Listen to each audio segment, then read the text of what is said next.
교회에서 가정기도의 본문으로 마태복음을 읽고 있습니다. 어제 토요일에 마태복음 12장을 읽었는데요. 오늘은 거기에 나오는 그 주일 저녁 예배에 맞춰서 안식일의 의미에 대해서 마태복음이 가르치고 있는 말을 생각해 보고자 합니다. 오늘 본문은 그때에 하고 시작합니다. 앞에 나온 내용하고 밀접하게 관계가 있다는 걸 알려줍니다. 앞의 내용을 잠깐 살펴보도록 하겠습니다.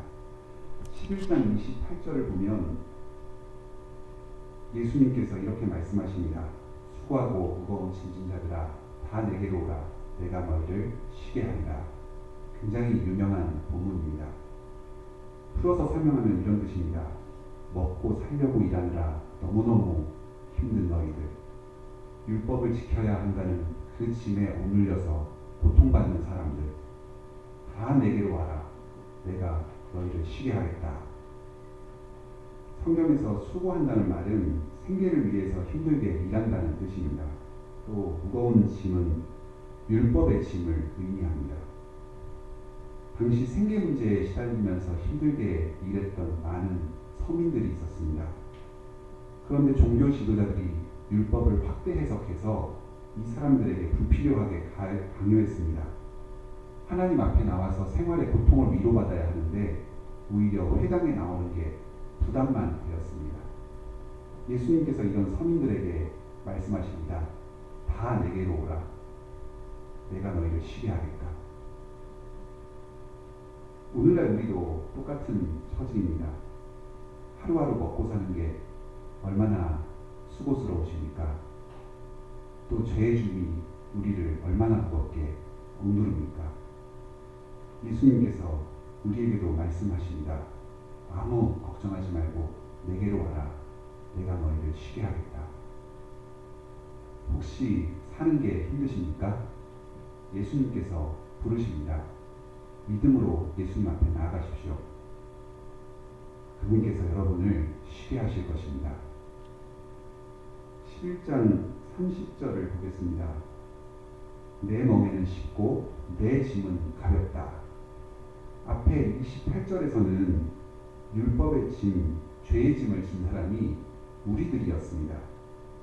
내가 율법을 다 지켜야 할 것 같고 내가 잘못했고 그래서 내가 죄값도 다 받아야 될 것 같습니다. 하지만 예수님께서 이렇게 말씀하십니다. 너의 죄의 짐, 그거 내가 지겠다. 너에게 주어진 율법의 요구, 그거 내가 다 지키겠다.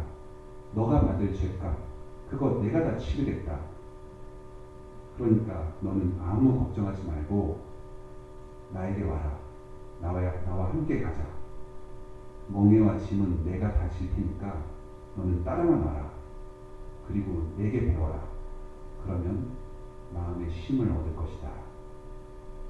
예수님께서 이 초청을 누구에게 하시는 걸까요? 1차적으로는 11장 25절에 어린아이와 같이 보잘것없지만 하나님께서 그 예수님을 아는 지혜를 주신 사람들, 바로 우리 같은 사람들을 가리켜서 하는 말씀입니다. 하지만 조금 더 넓게 보면은 21절이나 23절에 고라신, 벳세다, 가버나움처럼 예수님께 복음을 들었지만 믿지 않았던 사람들, 기적을 보고도 믿지 않았던 사람들을 다 가리켜서 하시는 말씀입니다. 그리고 19절에 보면 예수님을 먹고 마시는 자라고 하고 세리와 죄인들의 친구라고 조롱했던 바리새인들을 가리켜서 하시는 말씀입니다. 예수님은 회개하지 않는 오만한 자들, 자신을 저주했던 아주 원수 같은 자들까지도 전부 쉼으로 초대하십니다. 수고하고 무거운 짐진 자들아 다 내게로 오라. 내가 너희를 쉬게 하리라. 예수님의 사랑이 얼마나 큰지 모르겠습니다. 오늘 본문을 살펴보겠습니다. 먼저 1절로 2절 말씀입니다. 예수님께서 제자들하고 함께 안식일에 밀밭 사이로 지나가십니다. 그런데 제자들이 배가 고파서 이삭을 조금 떼어서 생나다를 씹어 먹습니다. 어디서 먹을 것도 제대로 못 얻어 먹고 다니는 그런 상황인 것 같습니다. 10장에서 예수님께서 제자들을 파송하시면서 복음 전하는 자는 듣는 자에게 먹을 것을 얻는 권을 주신다 이렇게 하셨습니다. 아마 복음을 잘 받아들여서 예수님과 제자들에게 식사 대접하는 사람 하나 없는 그런 아주 힘든 상황이었던 것 같습니다. 제자들이 얼마나 배가 고팠던지 그 생것을 껍질만 대충 벗기고 날로 먹었습니다. 조금 여유가 된다면 예수님이 식사 좀 하고 갑시다 하고 둘러앉아서 모닥불이라도 피워서 구워 먹으면 맛이라도 좀 있을 텐데 생나라를 씹는 상황인 거 보니까 어디로 급하게 이동하는 중이었던 것 같습니다. 바쁘게 걸어가면서 조금이라도 배고픔을 달래보겠다고 센 미랄 몇 개를 입에 풀어놓고 오독오독 씹으면서 걸어가고 있었습니다. 곁에서 그 장면을 바리새인들이 보고 있었습니다. 그리고 예수님께 말합니다. 지금 너희 제자들이 안식일을 위반하고 있다. 안식일에 행하기에 합당하지 않은 일을 행하고 있다.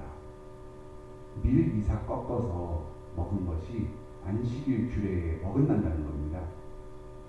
안식일 규례를 한번 찾아서 읽어보겠습니다. 출애굽기 20장입니다. 출애굽기 20장 8절로 11절 말씀입니다.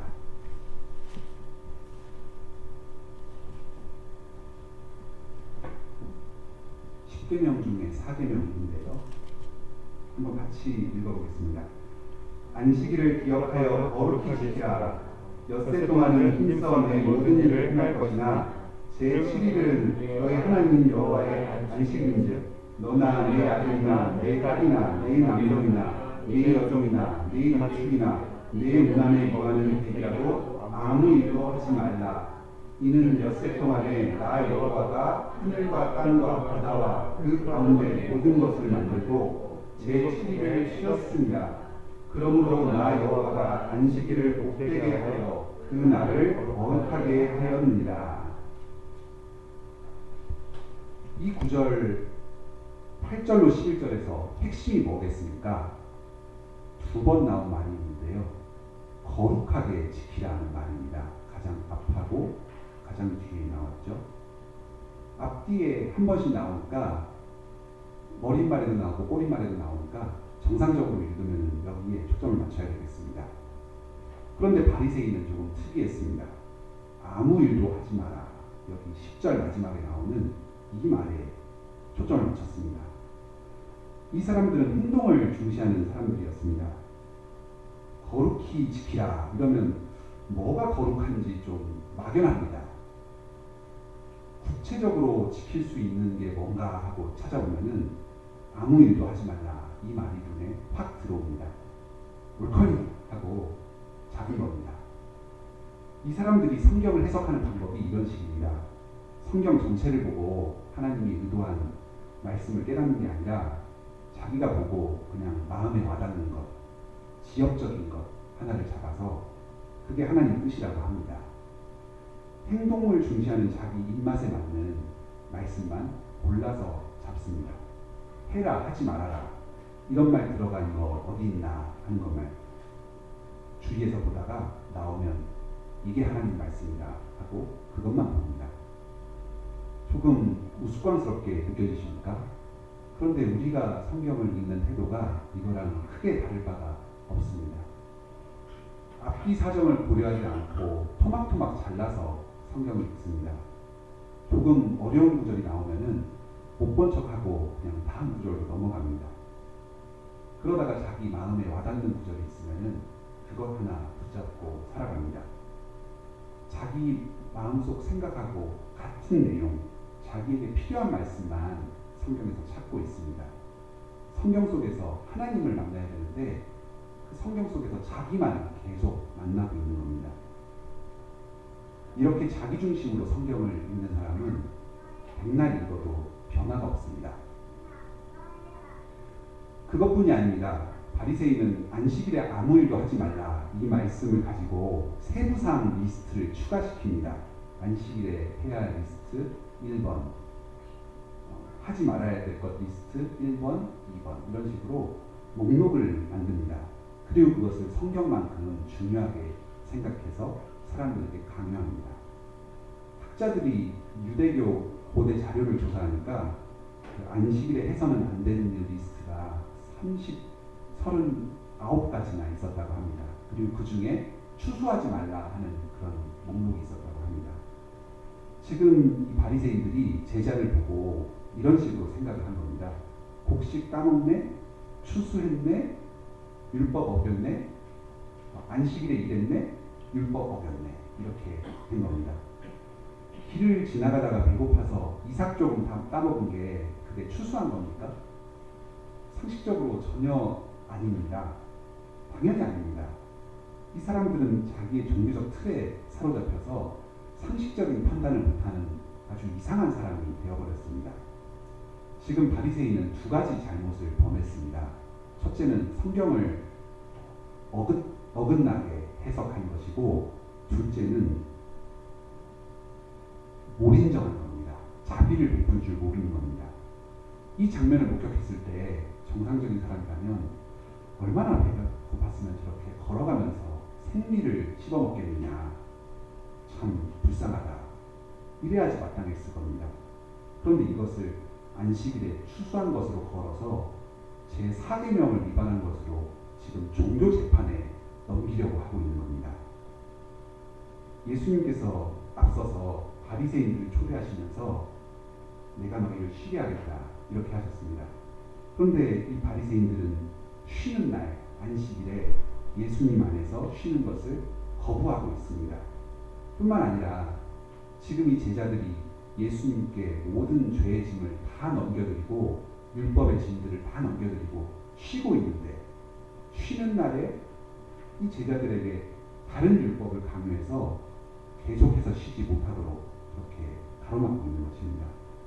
지금 예수님께서 상대하시는 자들이 이렇게 답답하고 그리고 그 마음속에 든 것이 악한 자들입니다. 다음으로 3절로 5절 말씀 계속 보겠습니다. 드디어 예수님께서 입을 여십니다. 뭐라고 하실까요?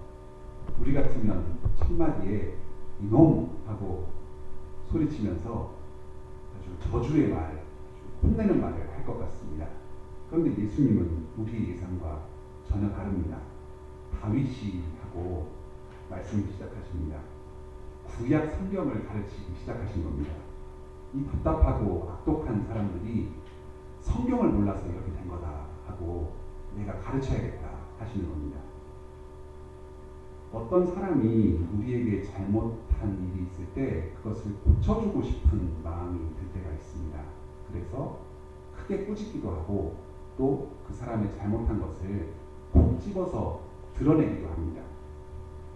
자기 감정은 좀 풀리고 속 시원한 마음이 들지는 모릅니다. 하지만 상대방이 절대로 변화되지는 않습니다. 말씀으로 성령님께서 마음 가운데 역사해 하셔야지만 사람이 변화됩니다. 지금 예수님께서 이 점을 가르쳐 주시려고 구약 말씀을 가르치면서 모범을 보이고 계시는 겁니다.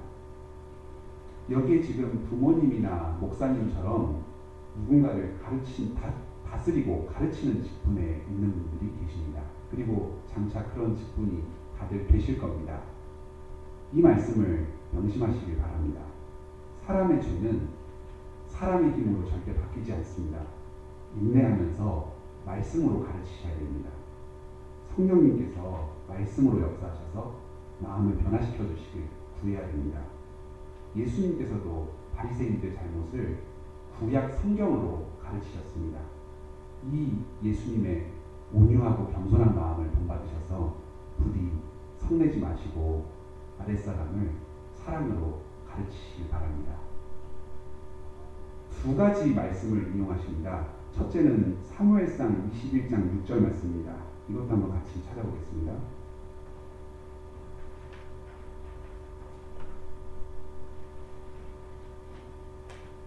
구약성경 444페이지입니다.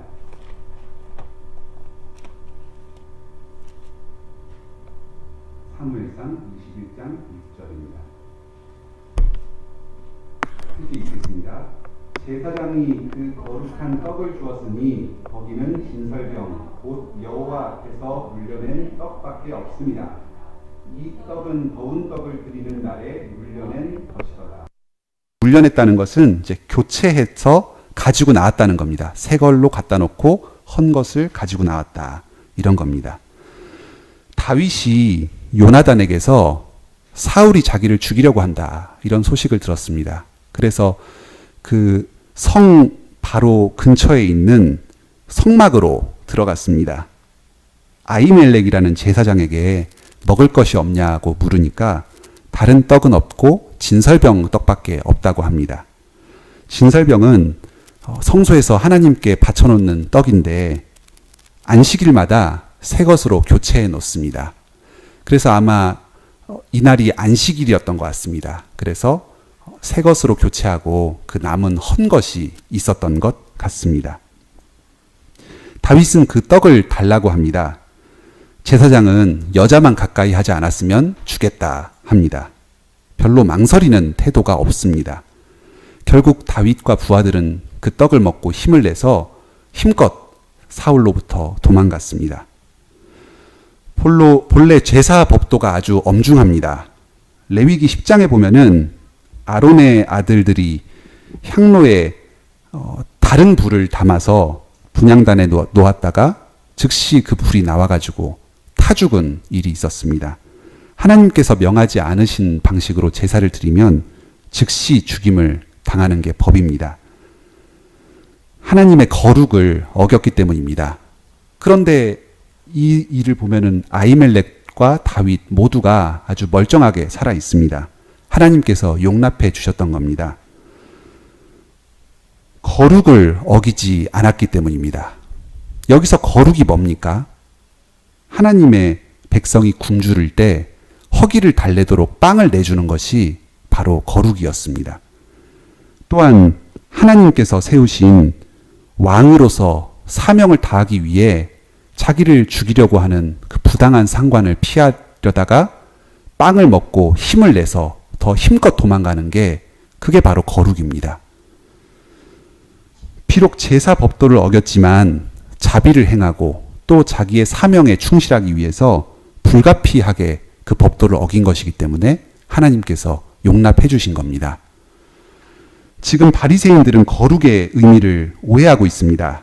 안식일을 기억해서 거룩하게 지키라 했는데 규칙을 정해놓고 그 규칙을 지키는 것이 거룩이라고 생각하고 있습니다. 하지만 예수님께서는 지금 이 말씀을 통해서 배고픈 사람을 구제해 주는 것과 그리고 하나님의 사명을 다하기 위해서 힘껏 노력하는 것이 거룩이라고 알려주십니다.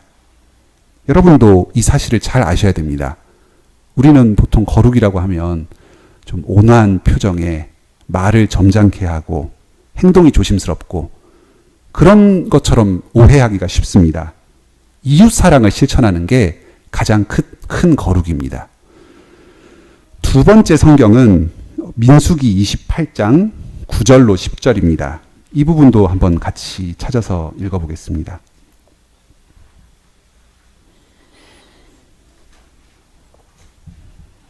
구약성경 244페이지입니다.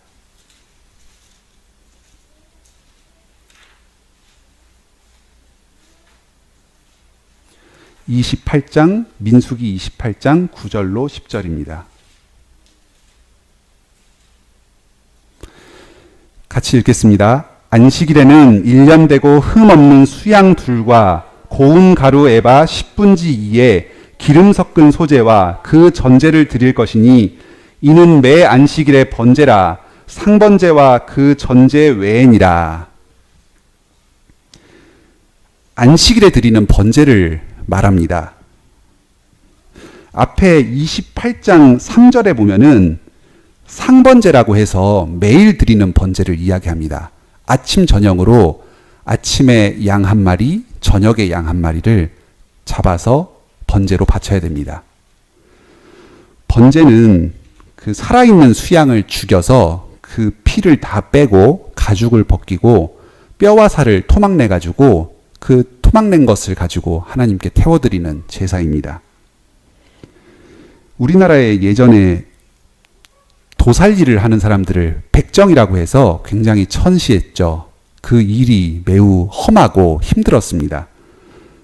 보통 제사장 이러면은 찬양 부르고 성경 읽고 이런 것만 생각하기가 쉬운데 바로 백정들이 하는 일을 제사장이 했습니다.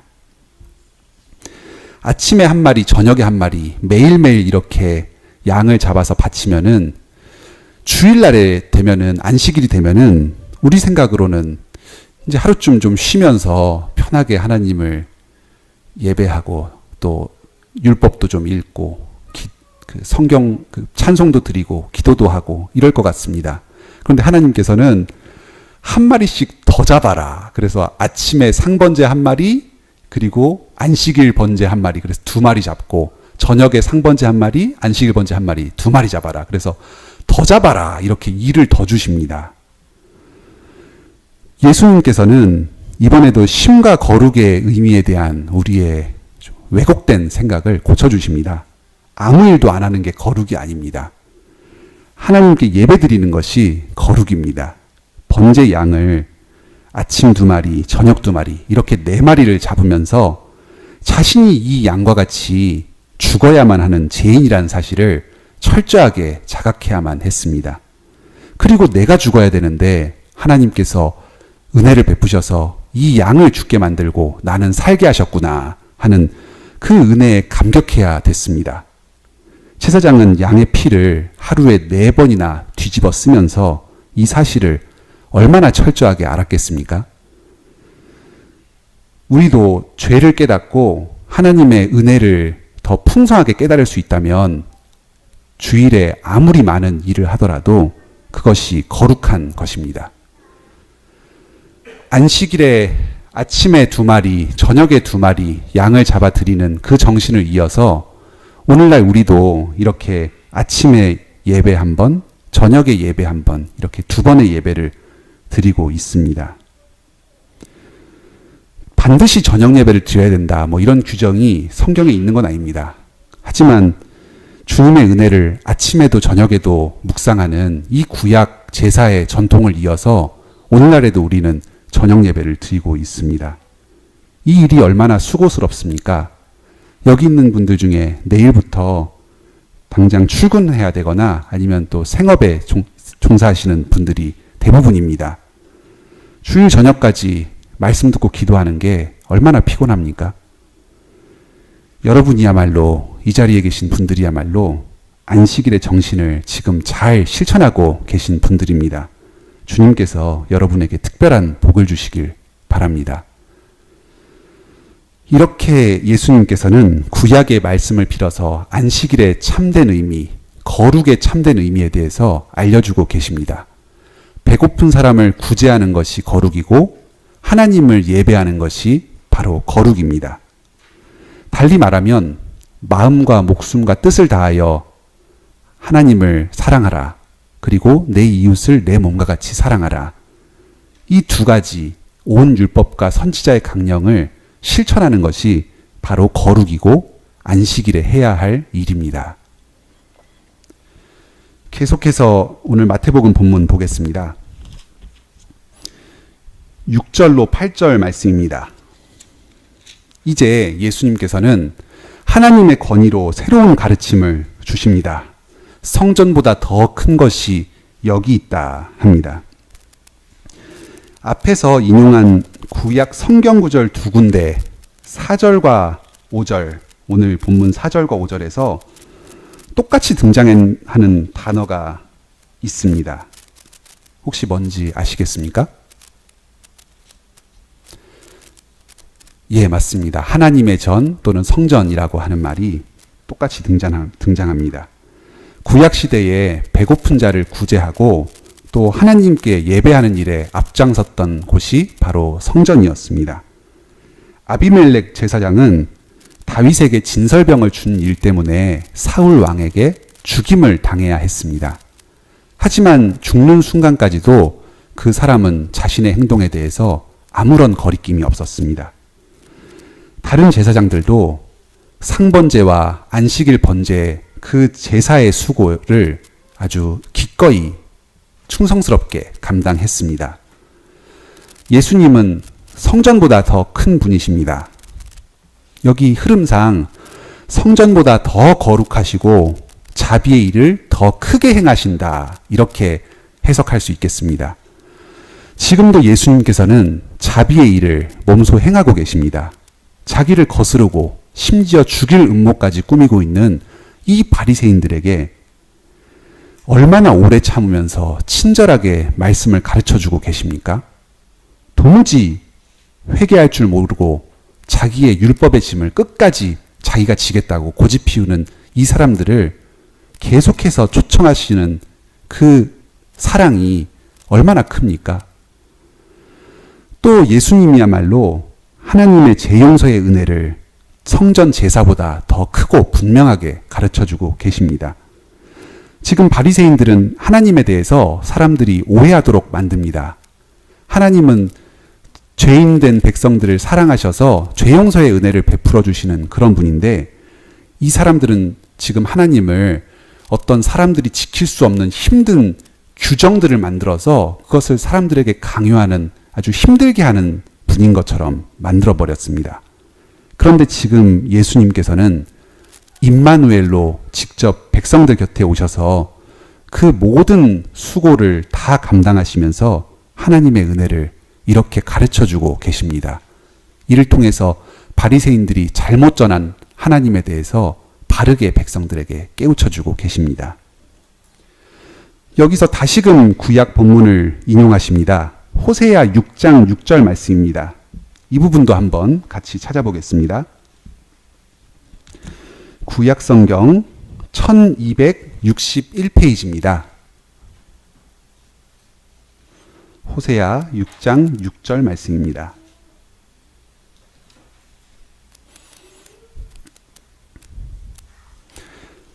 함께 읽어보겠습니다. 나는 인애를 원하고 제사를 원치 아니하며 번제보다 하나님을 아는 것을 원하노라. 오늘 본문에는 앞부분 인애 또는 자비를 원하고 제사를 원치 아니한다 하는 것만 인용되었는데, 사실 본문에는 그 뒷부분 번제보다 하나님을 아는 것을 원한다 하는 것까지 같이 포함되어 있습니다. 당연히 예수님도 이것까지 함께 의도를 하셨을 것입니다. 율법의 제사법만을 그 형식적으로 지키는 게 아니라 이웃에게 그 사랑을 베풀고 또 하나님을 아는 이 율법의 정신을 충실히 지키는 것이 바로 중요하다 하는 가르침입니다. 지금 바리새인들이 여기서 지적하는 이 잘못을 범하고 있습니다. 규칙을 만들어서 안식일에 대해서 일을 안 하는 것에만 힘쓰고 정작 자비를 행하는 일에는 둔합니다. 결국 사계명을 어겼다 하고 제자들을 몰아세운 바리새인들이 진짜 사계명을 범한 사람들이라는 게 여기서 밝혀집니다. 마지막으로 예수님께서 말씀하십니다. 인자가 안식일의 주다, 주인이다 하는 말이 주다, 하나님이다 하는 말입니다. 바리새인 입장에서는 폭탄과 같은 말입니다. 바로 예수님 자신이 안식일의 주님이시고 성전보다 더 큰 분이신 하나님, 바로 그분 자신이다, 이렇게 가르치고 계신 겁니다. 신성모독도 이런 신성모독이 없습니다. 하지만 예수님께서는 이런 위협을 굴하지 않으시고 담대하게 가르치십니다. 자신이 바로 하나님이시다 하시면서 임마누엘로 사람이 되어 오셨다는 것을 가르치십니다. 하나님에 대해서 더 알게 하시려고 생명의 위험을 무릅쓰고 이런 것을 가르쳐 주시는 겁니다. 하나님을 알게 하는 안식일의 정신을 지금 가장 잘 실천하고 계시는 것입니다. 안식일은 바로 예수님을 바로 알고 예배하는 날입니다. 또 예수님의 뒤를 따라서 사랑을 실천하는 날입니다. 이런 관점에서 보면은 예수님의 제자들은 안식일을 아주 잘 지켰습니다. 보수도 받지 않고 마을마다 돌아다니면서 천국 복음을 전파하고 병을 고치면서 그 사람들을 돕는 일에 힘썼습니다. 그리고 배고픔과 핍박 가운데서도 예수님을 믿고 그분의 명령에 순종하면서 예수님을 또한 섬겼습니다. 앞에서 든 두 가지 사례가 이 제자들에게 절묘하게 연결이 됩니다. 제자들도 다윗처럼 예수님의 명령을 순종하는 과정에서 안식일에 배가 고파서 이삭을 따먹었습니다. 다윗은 제사 제도를 어겼음에도 불구하고 그게 죄가 되지 않았습니다. 하물며 제자들은 제사 제도를 어긴 것이 아무것도 없는데 무슨 죄가 있겠습니까? 또한 제자들도 제사장들처럼 안식일에 주님의 명령에 순종하면서 힘껏 일하면서 하나님을 증거하고 있습니다. 누구도 제자들에게 죄 있다 할 수 없습니다. 오히려 제자들을 책망하는 바리새인들이 하나님이신 예수님 그분을 거역하는 점에서 4계명을 넘어서 1계명의 죄까지도 범하고 있는 것입니다. 하지만 그 자리에 제자들보다 더 안식일을 잘 지킨 사람이 있었습니다. 바로 예수님이십니다. 예수님께서는 제자들과 바리새인 둘 다에게 큰 사랑을 보여주십니다. 한편으로 바리새인들에게 공격당하는 제자들을 가만두지 않고 보호하십니다. 예수님께서는 자신의 명령을 따르다가 고난당하는 자들을 두고 보시는 분이 아니십니다. 바리새인들로부터 제자들을 변호하셨듯이 예수님께서 고난받는 우리들을 대적들로부터 적극적으로 지키십니다. 위로해 주시고 예수님의 뜻에 따라서 계속 행할 수 있도록 길을 열어주십니다. 바로 제자들은 하나님의 권위를 가지고 자기들을 보호해 주시는 예수님에게서 마음의 큰 위로와 힘을 얻었을 것입니다. 다른 한편으로는 예수님께서 자기 제자들을 공격하는 바리새인들에 대해서도 온유하게 대하십니다. 그들 또한 말씀을 깨닫고 하나님께로 다시 돌아오라 부드럽게 권하십니다. 구약의 성경 말씀을 잘 가르쳐 주십니다. 그리고 그 말씀의 의미를 직접 자기가 행동으로 보여주시면서 제자들과 바리새인들을 사랑하면서 그리고 하나님이신 예수님 자신을 증거하면서 이렇게 실천으로 보여주십니다. 이를 통해서 예수님이 참으로 임마누엘 하나님이시라는 사실을 바리새인들이 깨닫도록 하십니다. 말씀을 가르쳐서 하나님을 바로 알게 하는 것이 가장 큰 이웃 사랑의 실천입니다. 예수님께서는 하나님의 사랑을 가장 잘 알고 계신 분이시기 때문에 바로 이런 이웃 사랑을 잘 실천할 수 있었습니다. 하나님 사랑과 이웃 사랑이 예수님 안에서 지금 하나로 연결되고 있습니다. 말씀을 맺겠습니다. 오늘 말씀은 우리가 어떻게 주일을 보내야 할지 알려줍니다. 예수님을 배우고 그분을 따라서 자비를 실천하는 것이 안식일에 우리가 해야 할 일입니다. 참으로 인자가 안식일의 주인 되십니다. 예수님께서 부활하신 후에 우리는 그 안식일의 정신을 부활하신 주일에 지키면서 계승해 왔습니다. 주일은 하나님을 예배하고 배고픈 자들을 구제하는 일에 힘쓰는 그런 날입니다. 이 일을 잘할 수 있도록 하나님께서는 일상에서 풀려나서 아무 일도 하지 말라고 하신 것입니다. 요즘은 주 5일 근무가 대세가 되고 있습니다. 그래서 토요일에 쉬고 주일날에 예배를 힘껏 드릴 수 있다는 점에서 안식하는 면에서는 아주 잘된 일입니다.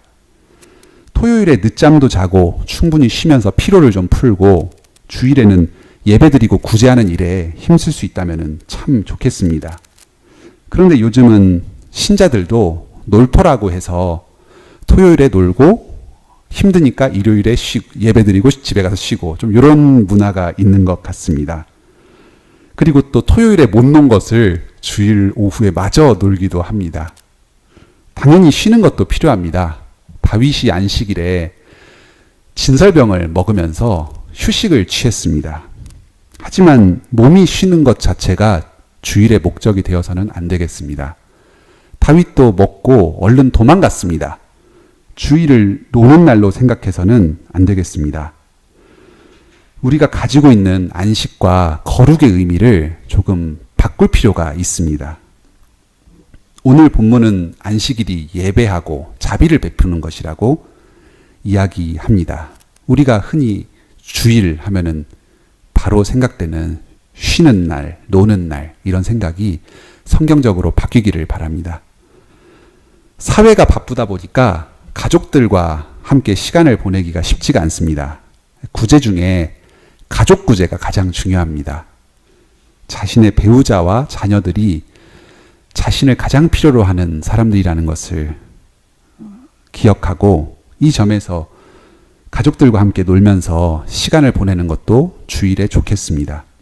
만일 가능하다면 가족들과는 토요일에 주로 시간을 보내고 주일에는 교회 안팎의 다른 사람들을 좀 돌아보면서 구제하는 일에 힘쓰는 것도 좋겠습니다.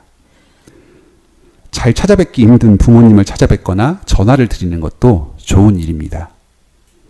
참된 안식은 말씀을 듣는 것에서부터 시작합니다.